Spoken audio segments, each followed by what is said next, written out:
that's the fun part of the job. It kind of, I think I mentioned it takes me back to my coaching days a little bit of, working with them and seeing the potential in the different individuals, but then also the potential of the team.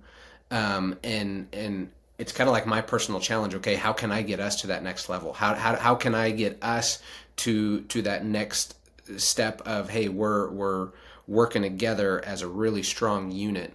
And I think for me, I think that's been, we circle up around the table. One of our norms as a team is we circle up and we do the work together.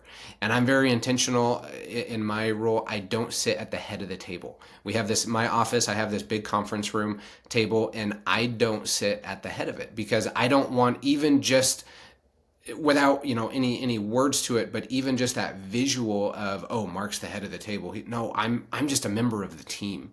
And so I think the biggest way in which I can coach them is how I model my leadership. Because I can tell them, or I can have direct conversations with them, or I can have intentional coaching sessions with them.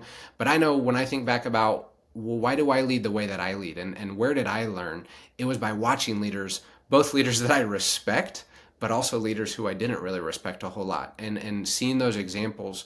And so I think the biggest thing for me and how I'm coaching and helping those around me is being the model of the type of leader that I want my building to be filled with. And if I want a bunch of people who are gruff and who are angry all the time and just focus on the task at hand, then if that's how I'm leading, that's what I'm gonna get. I love the when I'm speaking and keynoting, one of the movie clips I often use is from Remember the Titans, where Gary and Julius, the leaders of the two teams, that are coming together as one, they're having this argument, and it comes down to Gary's blaming Julius and saying, "No, it's all your fault, and you've got a terrible attitude." And Julius' response is so beautiful. One of my favorite lines. He says, "Attitude reflect leadership, Captain."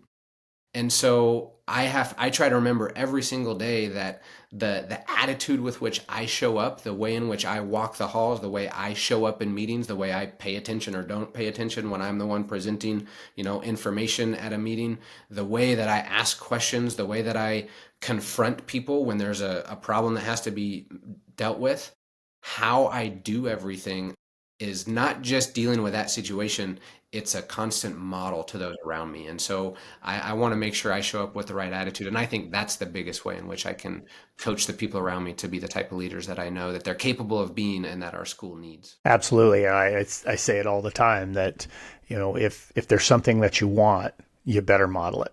Don't ask anybody to do anything you're not willing to go and do, because they're not going to do it. And certainly you leading as that model and knowing you the way I do, I know that's exactly what you're doing. So I think that's really powerful.